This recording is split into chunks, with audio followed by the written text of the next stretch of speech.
Hello and welcome to Technically Speaking, where scientists and engineers come together to chat about a common interest, share knowledge and satisfy some curiosity. I'm Antonia, and in this episode I'm joined by Ellie and Laura to talk about using video to tell science stories and the experience of making documentaries. To start off with, Ellie, how did you get into this? Originally, I did a master's in wildlife documentary production, and in doing so, I made 3 of my own, not very good, but slightly better by the end, student films, documentaries about wildlife and about like various aspects, but I did it all myself because it was student films. I didn't have a big production team, so I did all the filming myself, all the editing myself, sound design, the whole thing, as you can imagine. I did have help, but predominantly it was my film. And then from that, I went into working in television for a little while, but we're going to talk more about that in a bit. Wonderful. So from student films to doing everything by yourself to now being a piece of a large production crew for TV. Cool. Can't wait to discuss that a little bit more. So Laura, you're a jack of all trades in science communication. So tell us a little bit more about any experience you've had with documentaries. Yeah, so I'm now a freelance science communicator. I've been doing that for just over a year now. And when I was interviewing someone for a different podcast, and I got talking to them afterwards, after the interview, they were like, "Can we do a documentary?" And I said, "Well, yeah, anything's possible." Famous last words. Yeah. I mean, what I didn't have necessarily was the equipment to record a documentary to a high standard. So Ellie put me in touch with someone who could put a film crew together and a producer. And we flew out to Japan to record the experiments that these scientists were doing.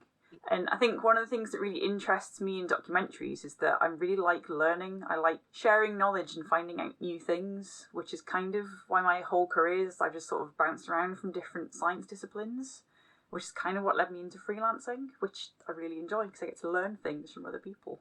That's great. So how long have you been freelancing for? Since April 2021, does that sound right? Yeah, just over a year is what I said. That must make sense, doesn't it? Yeah, more like 18 months now. I think it was around the time I started joining in the podcast. Yeah, so we started the podcast when I was still in my previous role in academia. You guys helped me transition really well because you gave me all this experience of how to interview people and how to start telling that science story. You guys helped me in my career, which is great. I'll take that. Yeah. This podcast has been an interesting experience in translating what information I've read into a digestible format. It's so interesting what Laura said about story as well. Like, that's what got drilled into us doing the documentary, because a lot of us were scientists. But what's important when you make a documentary is the story. That's what's going to get people to watch. So we had a little running joke that our lecturer would say, "Oh, don't forget about the story, or make sure you're weaving in story elements." But it was just story the whole time. Like, that's what you were really focusing on to tell the science and stuff to a wider audience. It's also one of those things, I remember my PhD supervisor talking about this as well, what story is your thesis telling? Which I guess is where I first started to learn it. So obviously a thesis is like any science report that you'd write in school, but a lot bigger, where you start off with the introduction and the motivation, like why are you doing it, what are your aims, what's the background behind this, what have people done so far, and then what did you do, how did you do it, what extra knowledge does this add to the world, what can you conclude from that? And I think the story in the documentary, it can be similar, but then there's also like the human aspect of it as well, like why do you have scientists doing science and what's their passion for it? Yeah. So you can be a little bit freer with the storyline that you're trying to put forward in a documentary. You don't need all the nitty-gritty details necessarily of, well, I put my sample in here and then I did this and then I tweaked this setting and then I found that. I just had visions of someone stood behind Laura. She played with buttons on a very complicated scientific machine in a lab. But yeah, we used to get that all the time. What are you going to see? Because obviously documentary is a visual medium. You have to be able to tell someone to convince them to give you money to make a documentary of what are we going to see? Why is this interesting? It's the same with your thesis. Yeah, to convince anything to go forward. And then more than that is to entertain people. Hopefully they'll enjoy it and tell their friends about it. Well, that's the aim, isn't it? To sort of have people engaged and hope that they pick up some knowledge along the way. Absolutely. So how do you go about figuring out what is the story? Because say from an experiment or your entire thesis, for a PhD, you'd spend 3 years and then you've got to condense that into something cohesive. And for some of the wildlife documentaries as well, they could be filming, trying to find that one moment that, say the lion finds its prey. How do you condense it into a story? What you said about the lion finding its prey, like lots of stories get scrapped because you need that one key money shot, that one key element. And if you don't have that, you can hardly film a lion hunt without having the lion, hunting. You need that sequence to show what's happening. So, I mean, there is a slog, and there'll be a lot of prior research for any of those big wildlife documentaries to go into it. They'll go knowing that this is what they're likely to see. And if they talk to locals or they talk to experts or researchers or whoever, they can put them in the right place at the right time to hopefully capture that on film. So you need a lot of prior research and a lot of, like, we call it storyboarding, where you'll write out or draw out what's going to happen in each scene and then try and film the shots to match, which doesn't always happen, but is the idea. I feel like that must be really difficult in a natural history documentary where you're just kind of hoping that the animals will do as you expect based on that research. And for the time you're filming, they might not, right? Yeah, absolutely. I had full intentions that I was going to film woodlice for my final film as like part of it, a small section. And I was like, oh, woodlice will be absolutely easy. I'll just go to this forest that I was going to go to anyway for something else, and I'll turn over a few logs and I'll film some woodlice. What I didn't sort of factor in is that woodlice are quite boring from a visual perspective. Like at the time, I didn't find that many, to be fair, so that was already off the back burner. And then they just, they crawl around in the wood. They're like quite cute in a way, but they weren't doing anything. There was no story. So that got scrapped in the end. The woodlice did not make it into my final film because they weren't doing anything interesting enough. But I'm sure if you spent a lot of time and you planned it better and you talked to woodlice experts, they would tell you when and where you could capture the key behaviour. I didn't do that. I filmed butterflies instead. Who apparently are more interesting and have story and different behaviours, I guess, from what you were just saying. Yeah, much more interesting and much more visually appealing. I mean, no offence to the woodlice, but beautiful orangey butterfly versus small, grey, tiny woodlouse. We might even find them in our house. Butterflies don't tend to just wander into our house. Yeah, I have historically been a big woodlouse fan, and I was like, yeah, this is my chance to show off the woodlice, and I fluffed it. Not to get distracted, but why woodlice? What's so wonderful about them that you would have conveyed in your documentary had you got some good footage of them? So the whole idea was that my documentary was called From the Ground Up. So I started with species on the ground, of which the woodlice was supposed to be the first species, and I was going to go up through the levels and habitats of the Yorkshire Dales until I got to the peregrine falcons at the top in the sky. That was the idea, but as with everything, the woodlice didn't work out, and the story evolved from there to not include the woodlice, which I still feel bad about to this day. Yeah, making documentaries is not a straight line. Telling a story is not necessarily where you think it will go. Well, if you watch any film or any good plot, you have twists and turns. Yeah, finding that drama, that's something you aim for with scientists in the lab as well. So the documentary that I was doing was following these scientists from the United States as they went to Japan to use this really niche piece of equipment to find out something about their samples that they would never know using any other method. And as the producer on the documentary, John, was saying, you need a bit of drama or some jeopardy. So the film crew kind of want something to go wrong during the experiments. Mm-hmm. And the scientists would obviously rather that didn't happen, that everything went perfectly. But it does make a more interesting story when you get a bit of, we've only got 60 hours to do these experiments and we need every single hour that we've got. What if something goes wrong and we don't get any data? How can we pull this back? You definitely need drama to keep people watching. Like, if it had all gone perfectly, 10 scientists going from America to Japan to use a piece of equipment is not necessarily a story. It's interesting from a scientific point of view, and I'm sure what they found out would be interesting. But yeah, you need a hook, you need a draw, you need something a bit dangerous, a bit sexy to keep people watching it. Yeah, it does help. I guess the other way you could do it because obviously all those scientists have got a real passion for what they're doing and a real interest. So if you can convey that in an exciting, sexy way, then that could also be quite compelling. What if you wanted calm TV, you know, like ASMR is super popular on YouTube, and it's just people doing normal things but with the sound amplified. So what if we just went with those? Like some of the wildlife documentaries are just pretty nature imagery and they're just using the background, or what about those kind of documentaries that just tell you the thing as it is? You need a mix. I think you need the nice, calm, beautiful, sweeping drone shots of the mountains, but then you also need the eagle carrying the goat over the cliff and dropping it. And you need like a balance of drama and calm, of chill. Because also they switch, right? So if you think of a David Attenborough, it goes from, the goats on the mountain, and then it moves on over a sweeping mountain, and then you're in Africa looking at elephants, or you're in something else. So you need balance, and you need moments, and you need transitions to flow between. But yeah, you've got to love a bit of drama. Yeah, I mean, I guess the calm bits will appeal to someone, but the dramatic stuff might appeal to a wider audience. Yeah.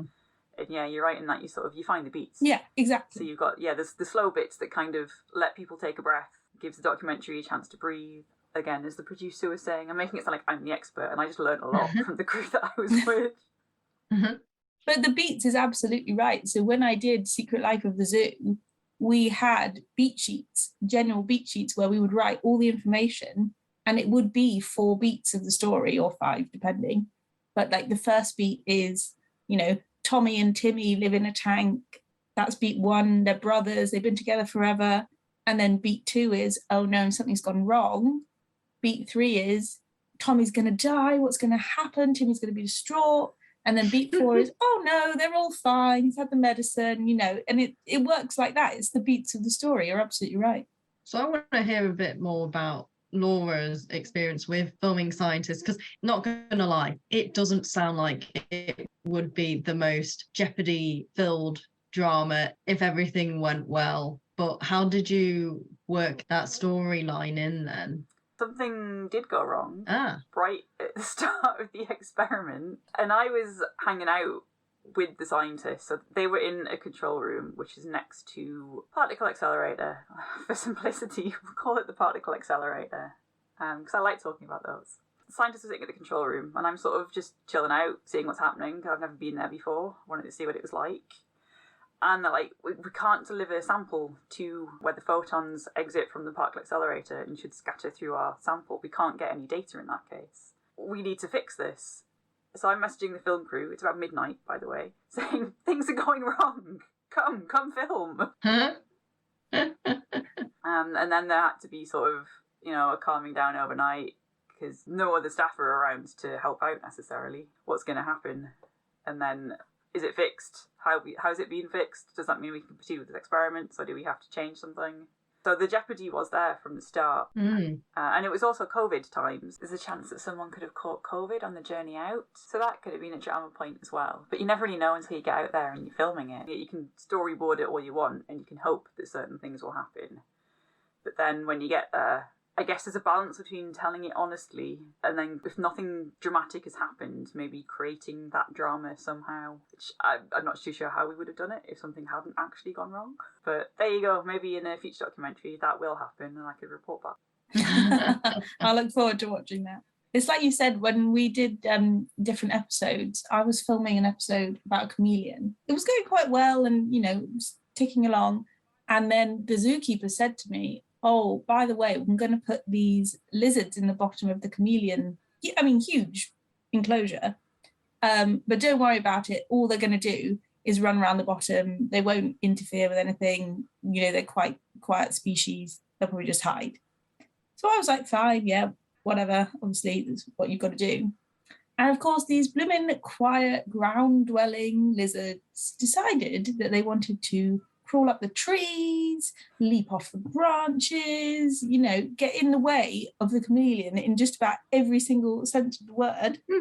And my boss is going, why didn't you film the lizards going in? You could have had the first reaction. You could have had a, you know, face off. And I was like, because they told me that they weren't going to be in the trees. They told me they were going to do nothing. So you can plan all you like, but you never know what the blooming lizards are going to do on day 3. Film everything is my decision. Film everything and then discard the bits that aren't interesting, which is easy to say when you've got a film crew and you don't have budget responsibility. Because we were at the zoo for so long, we had people on site the whole time, but with Laura's it's very different. You need to figure out how to sift through that footage afterwards. I know the film crew said they recorded 25 hours of footage for, I said 60 hours of experiment. Right. But there was also a lot of stuff like people eating dinner or doing their laundry or going for a bike ride or something to chill out, or shots of people not necessarily doing science but talking about science. And again, there was beauty shots, the sort of the B-roll that has like sunsets in it, some of the wildlife that was on site and that sort of thing. How long was your documentary in the end? We're aiming for 10 minutes, so we want something quite short and snappy that will hold people's attention. So yeah, 25 hours of footage for a 10-minute documentary. Yeah, that's a lot of content to get through. How did you sort of manage it? Did you start with a storyboard of what you wanted to get out of it? From what the crew was saying, it does make a lot of sense to have the storyboard to begin with, so you know kind of what you're aiming for. You can interview the scientists and ask particular questions to try and sort of almost get the response that you're looking for, but without putting words into their mouths. Because obviously they've not seen the storyboard and they don't know what you're aiming for, so they're just speaking really naturally. And then it is a case of, well, how does what they said fit into the storyline? Do we need to tweak it somehow? There's also the challenge of representing the science accurately, but still making it understandable to a wider audience. Because what these guys are doing is incredibly niche, and I could easily spend 10 minutes just trying to explain in detail what they were doing. But that's not the purpose of this documentary. The brief we were given was to make one of the scientists' grandparents understand or have awareness of what they were doing without rolling their eyes, because some people just aren't that interested in science. So then how do you get across just the exciting bits of the science without necessarily sacrificing accuracy in what you're talking about? That is a real challenge, and I've still not quite figured that out yet. It's still a work in progress. The documentary's not out yet, it's still being edited. Whilst it's still in editing, where will your documentary be? We're initially aiming for YouTube, but then after that, who knows? Apparently, if enough people request something to be put on Netflix and it's on certain databases, Netflix will actually go and hunt it out and put it on their platform. That would be cool. Ooh. It would. I didn't know they did that. Yeah. I did some digging in preparation. Like, where else could we put it? How many people is a lot of requests? Do we need like a couple of 100,000 or? Probably, yes. I also don't know if it's nation specific, because what is available in the US isn't necessarily available here. So I don't know quite how fine-grained it is, which is what I remember reading when I was looking into, well, where could we put it? But yeah, something like some thousands. Yeah. You're going to enter it into like film festivals and stuff, because that was a real push when we were doing our masters, was that final films can be entered into like short film contests and film festivals, and then you can get fun awards and be a bit extra snazzy. But I mean, I never did that because mine weren't any good. But Yes, it's definitely something we are thinking about. We'll try and nail down the dialogue first, and then the guys are going to put in the beauty shots and the animations of the science, and then yeah, we'll make a decision on what to do after that. I want to watch it. Yeah. How do you go about deciding what platform to put your films on? I think with telly, it's a bit different. As something like Secret Life of the Zoo or Springwatch, because they've been going for so long, they're very, not easy, but they're very like well known. And it's just a repeat. Basically, once you've done a series, people get to get the idea of how it works. And yeah, changes will be made, but it's very repeatable. Like Springwatch is essentially the same every year, in that they film the animals, Michaela Strachan stands in a field and talks about barn owls, and it's all very nice, and they go to different locations, but it is virtually the same.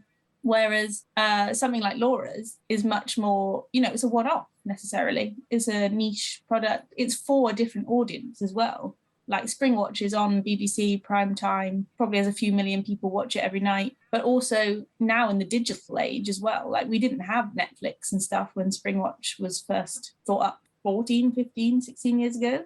So there was no option to necessarily put it on YouTube or put it on Facebook or do anything like that. So yeah, it's really, really interesting to see. And Netflix has changed how people watch TV so much. Like I remember running home to watch things because they were only on at 5 o'clock and that was it. And if you missed it, you missed it. You can binge watch Secret Life of the Zoo now, can't you? And you couldn't do that before. So you could have all the animals. I strongly encourage everyone to binge watch Secret Life of the Zoo. Especially which season? Oh gosh, I should know that. 16? No. The episodes I did were filmed in 2019. So you can work backwards from there and work out which ones I was involved in. And my name is at the end, if anyone really wants to do a deep dive. My name is in the credits. So Ellie's obviously on a big production. How big was your team, Laura? It's pretty small. There was only 3 of us. So I was consulting to make sure the science was portrayed correctly and make sure we stuck to the brief. Okay. And we had a director, sort of, and a producer, sort of, but they were both doing camera operation as well. Mm-hmm.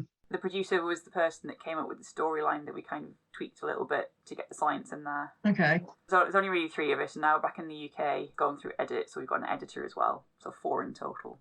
And there are people working on a soundtrack. And that's it. How does that compare to when you were on Secret Life of the Zoo, for example, Ellie? We definitely had more, I would say. We had at least 4 camera operators, and then there were 4 researchers at one point. Or 3 researchers and assistant producer. Then we had the series producer, story producer. We had a tech guy, someone in charge of copying all the footage. So the camera people would go out, film the chimps, film the elephants, film the giraffe, film whatever, come back and then give their camera cards to the data wrangler, who would then copy all the data from the cards onto the mainframe. And then that would get sent physically in a hard drive to London to the edit. So the edit was ongoing while we were still shooting. So we started February, and I think maybe the edit started April. So we were shipping footage, and they were editing it as we could get it in, and we get a message from the edit being like, "Oh, do you mind just going back and filming that tortoise again because we really like it to do this?" Or "Can you just ask that zookeeper if they'll say this?" And yeah, I had a lot of conversations where I was like, "So you know that thing we did 3 weeks ago? Can we do it again?" Because it's not quite right for the edit. So yeah, we had a team. I mean, a real team. And you could watch the credits and add them all up. But I mean, easily 25, maybe 30 people. And yeah, people I never met as well, because I was on location in the zoo and the editors were all down in London. The execs would come up, not very often, maybe every 2 or 3 months to make sure everything was going okay. But yeah, I mean, lots of people to make that show. Is Data Wrangler an actual job title in the credits? Is that what they call Yeah. it? Wow. I like that. That was my question too. That is a really, really important / stressful job. I would hate to be a data wrangler, because if it goes wrong, you've lost all of that work, and not necessarily through your fault. I mean, technical problems happen a lot, and the problem is, what I would find the most stressful is that lovely Jess, who was our data wrangler, she had a box of in cards and out cards. So you put the card into the inbox, Jess puts it in the computer, copies the data, puts it in the out box, and then that card goes back to the camera operators, and then they wipe the footage so that you can keep reusing the cards. Otherwise you need loads and loads and loads. And that would just scare me so much. Imagine if it hadn't copied and then they put it back in the camera and they format the card and that footage is wiped. It gives me hives thinking about it. Yeah, I think that would make me a bit paranoid as well. You'd be constantly checking, is that the right card? Do I definitely send it out to someone to reuse? Yeah, exactly. So you have to be super organised. It's a really good job, and it's a good way in if you want to be a camera op. That's quite a lot of where people start, is data wrangling, and technical assistant, camera assistant roles is all kind of sort of similar, and you can go on from there. And would you say it was kind of a similar setup with Springwatch, because that's quite established as well? Springwatch was a little bit different because it was still COVID, so we had much less people than would normally have been there, and I was story developing, so I was in charge of watching cameras. We did 12-hour shifts or 10-hour shifts, I can't remember now, but I sat basically in a hut all day and watched cameras of wildlife for extended periods and recorded clips to then send back to the edit. So we didn't have a data wrangler in the same way because we were clipping the clips. It was like an inbuilt system sort of thing. So yeah, but that would have been more. And there were teams, because we were on location in Norfolk. There were then teams in Bristol editing. There was a team that was doing like wider research, because Springwatch is also live. So then we had the live team. So we had like a sound person, camera people, all of that. But it's also made up of VTs, videotapes, they're still called, where people would have gone out months prior and filmed a little 3 or 4 minute clip about, I don't know, bats or something nice, otters. But that would have been done by a completely separate team sometimes. So you can have like little elements that would have been filmed by like a Laura sized team of 3 or 4 people that then feed into our show. So it gets bigger and bigger because the show is so big. But yeah, I would say Springwatch was surprisingly few given how established it was, but that was mainly a COVID thing. There were still a lot of people working on it. They just weren't all in one place at one time. Yeah, those live elements must make it, I guess, more interesting and also more stressful to film, because you need timings to happen. You need things to line up at the right time, right? You say, right, go to this thing now. Or, oh, there's some sort of crisis going on in that location. Let's not go there. Let's have a backup plan. Yeah, so we would have someone, I can't remember what they're technically called, what their job title is, but there's someone counting. So they have sheets and sheets. So you do rehearsal, and then you have sheets and sheets of the order, the running order of the show. And you'll say, there'll be someone in the ear of the presenter being like, 5 seconds till live, 4 seconds till live, 3 seconds till live. And it literally counts like that. Gosh. And then Chris Packham is like, good evening and welcome to Springwatch. And then it's like, we've got 30 seconds on this and we're rolling and we're still going. And then 3 seconds to the VT. And now we're going to a VT of otters in thing. Play the VT runs for 3 minutes and then 30 seconds out. And it goes on and on all for an hour. And then right at the end, they're like, and we're clear. And everyone feels a huge sigh of relief because you're not live on the BBC at 8 o'clock prime time with the nation watching. Oh my God. But no, it is to go to a live TV set on location or in a studio is such a rush. It's so fun. And when I did Steph's, which is a live studio show, which is still on, Steph's Back Lunch, Channel 4, the amount of things that you can do in a 3-minute ad break is incredible. Like the team are so good. And you can clear whole sets and you can bring in, Farmer John and his 10 alpacas or, an entire team of dancers or anything, because people are so on it and they're so all about the timings.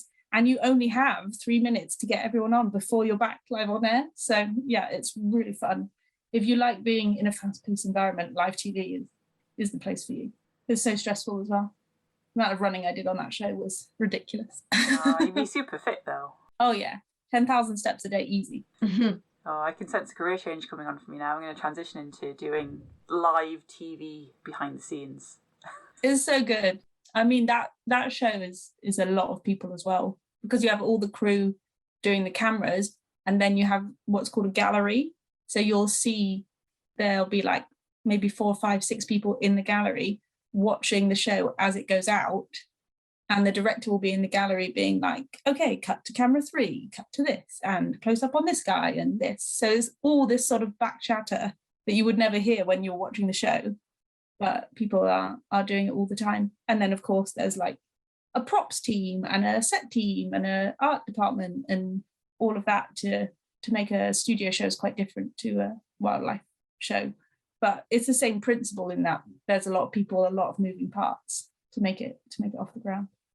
It's good fun.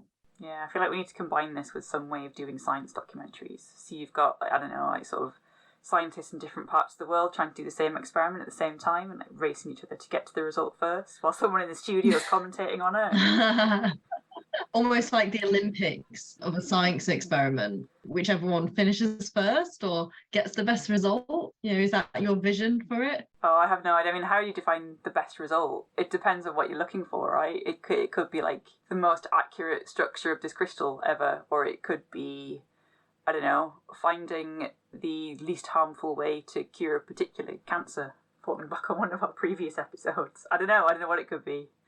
It's a work in progress. But it also has to be something you could do live. Live is stressful. I recommend no one does anything live. If I had my way, we'd all pre-record everything. It'd be more interesting though. You'd get some genuine reactions of scientists just getting really fed up with something and throwing tools across the room, or getting really excited when something does work and jumping up and down, which you couldn't really see in our documentary because we were all wearing face masks because of COVID. So the producer's like, guys, next time you get some results on the screen, can you all just like wave your arms around or something? Yeah, telling people that aren't actors or aren't telepresenters to be animated on camera is difficult to like get people to genuinely react. Like when we had it a little bit at the zoo, because they are zookeepers, like that is their job. They're not actors, they're not television professionals. So yeah, to get genuine reactions is difficult. And to get someone to repeat something in the same animated manner is sometimes extremely hard. They were all lovely and very, very good to work with. What would you say is the way in to, if that is something that people are interested in storytelling with a visual or video medium? I think if you want to work in telly, then there's lots of ways in, but most people would start as a runner, and that involves basically emailing. Running? Yeah, sometimes actually physically running, but mainly emailing production companies and saying, this is who I am, this is what I'm interested in, this is what I can do. I really loved that show you made about Japanese scientists. I'd love to work on something like that. Have you got any availability for a runner in London? And that's how lots of people get jobs, is emailing talent managers and producers at those companies and being like, please hire me. And here's my CV. And I can drive. And I'm, I've got a master's in this, or I've got a degree in that, or I just really am passionate about cars or engineering or anything. Most people would start as a runner. Mm-hmm. You can also do a degree in any subject, really, and then go into telly that way and say, I love art or I love history and I want to be involved in that sort of a show. But Laura's ones is much more niche. I wouldn't necessarily know how you got to that point. Sometimes I'm not entirely sure. I think it was more just having a passion of science communication and talking to other people about their work. Because when I was asked, like, could we do a documentary about this research, they said it was because I was interested and I was keen that they asked me about it. I mean, that came about because I interviewed them for someone else's podcast, and then I wrote a blog about their work, and then I just kept talking to them, not pestering them, just kind of having this conversation, like, is what I've written, is that right? Could we phrase that any better? Or can I do another one about a different aspect of your work? So if you're interested in just science communication, you can easily start your own blog. You can easily start your own podcast. And then it's just about making connections and talking to people and just finding someone that's interested or has some funding or has some science that they want to talk about, and you can make that collaboration happen. David Attenborough used to say there's no excuse. Like, everyone's got a smartphone now. You don't need millions of pounds worth of fancy equipment or the best camera or audio setup. You can record your friend on your phone talking about wombats or engineering or nuclear fusion, and post that on YouTube or post it on Instagram or TikTok or anything.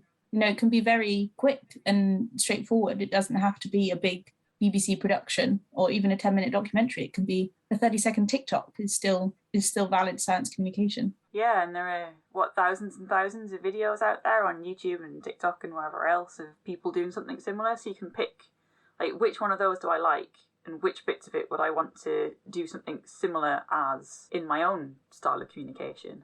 Yeah. Like, so if you look at what they do, how do they introduce it? How do they talk about their results or whatever it is? How do they conclude it? Do they have introductory music? Do they have outtakes at the end? Something that's become quite a trend is life hacks or science hacks, or they seem to be based on science and then they're wrong. What do you think is the sort of role as well of like being truthful versus entertainment or monetization? I think you have to think about what you're trying to do. Are you trying to tell someone 3 facts about wombats, let's say? In which case, you need to make sure that those facts are right. But also, if it's just you on TikTok messing around, no one's going to hold you accountable necessarily. You might get some comments saying, oh, wombats don't have 6 legs, what are you on about?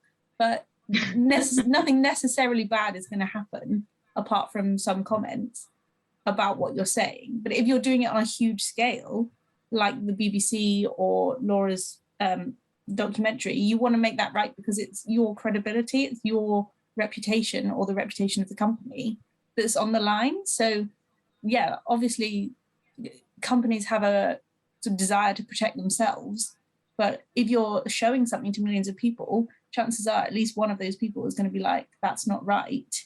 And then that's where you get sort of complaints and all of that sort of thing.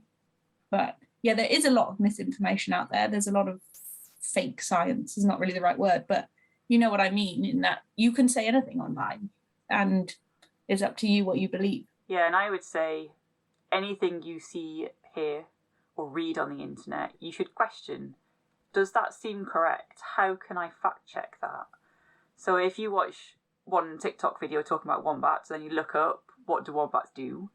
And none of those facts that were mentioned on TikTok are in there, then chances are that person was just doing some sort of entertaining video that wasn't necessarily factually correct, and they'll just kind of lose credibility. So personally, I wouldn't pay attention to them because they're peddling untruths. And you can fact check stuff pretty easily. I mean, the internet is a pretty incredible resource in that you can Google, typical behaviours of a wombat and get loads of response. And if 3 or more are saying a similar thing, then you've got a pretty good idea of what's actually likely to be happening and what's not. Yeah. Or if you know a wombat expert or can find a wombat expert at a university or a zoo or elsewhere, that always helps.